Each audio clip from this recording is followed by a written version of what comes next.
Now, I'm not positive that this OG is actually going to call next Friday. Honestly, I'm not even playing. I don't know. I hope he does, but I'm not sure. I'm not sure if my dude Jeff in Richmond is going to be coming through this year. Normally, you know when he's coming through. Normally, Jeff announces his impending presence very loudly. Of course, as a former champ, he's always welcome. And I always hope that he does show up because I think he always makes it better. Even just by saying my name more than anyone else ever in the history of the program. Jim, if you'll indulge me for a brief moment, Jim, Jim,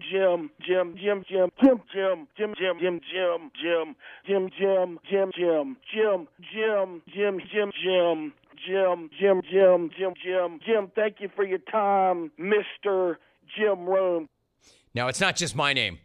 It's not just my name that he's famous for. Jeff is also famous for the gloss that he dropped on our younger son. Aloha means goodbye. War Commonwealth of Virginia. War Jake and Rogan. Rome helping revive the Rat family. Rogan Loam. My man Jeff, one of the most polarizing figures in the jungle, and that's been true for a very long time. You either love this guy or you cannot stand this guy. Me, I love this guy. I've always loved this guy. All the way back to his very first smack-off call, which was, incredibly enough, a quarter of a century ago. 25 years ago. Then on a second try, he ripped his strap all the way back to Smack-Off 8. Here is what that winning call sounded like. Jim, thanks for the vine, and thanks for the time in Clones. This is the Smack Off. This event, Clones, is the alpha, the omega, the beginning, and the end when it comes to sports talk radios. And quite frankly, Clones, that is exactly why 99.9% of you slackered, morally bankrupt, liquor-swilling, egg-swallowing, skank-chasing, hippie lettuce-smoking clones are on the outside looking in. Silk, scavenging for cans or washing the dish in his cardboard box. John from Seatown having lunch with the monk. Lunch with the monk. You can never count on the clones to have a positive impact on the bottom line because Bill from Syracuse with his "what is going on" proves, Jim, that even in the year 2002, the clones continue to mess the bed. That call was straight fire then. That call is straight fire still. I still love that call. Now, the haters would tell you that's all he's ever done is make that call. For the last 25 years, he just repeats that call over and over and over again. That all of his calls sound exactly the same. Right. They're all awesome. See, that's the thing about Jeff. He's not all nostalgia. He still has got game. He took a break, a 9-year break from the Smack Off, and we thought that Jeff's Smack career might be winding down. Then all of a sudden, he returns in 2020 with a glorious fourth-place finish. Rick from Buffalo.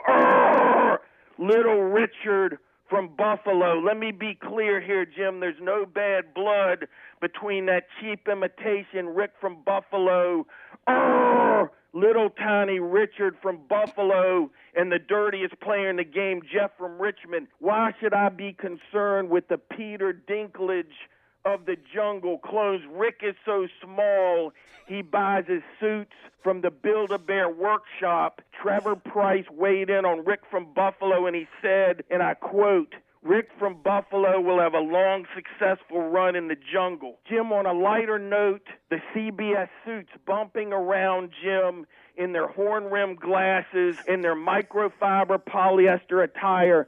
Jim, the suits have actually formed a committee to explore the possibility of bringing back the Rat family. Jim, VP of Operations Tyler Hale ran the meeting. It sounded something like this. "Wow, Jim, that Rat family certainly very interesting.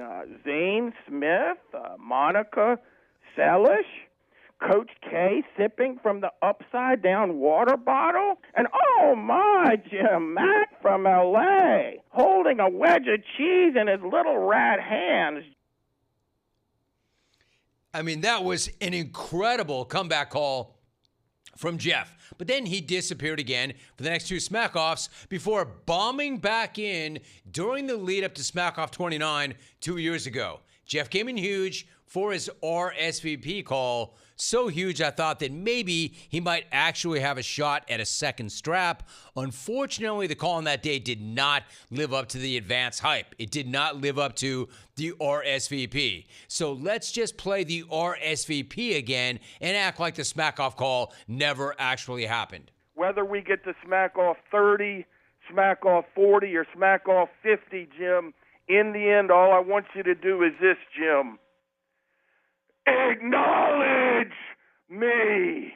When Jeff from Richmond steps under the white-hot spotlight, which is Jim Rome Smack-Off, and walks that aisle, clones, how's that going to feel? It doesn't matter how you feel, clones.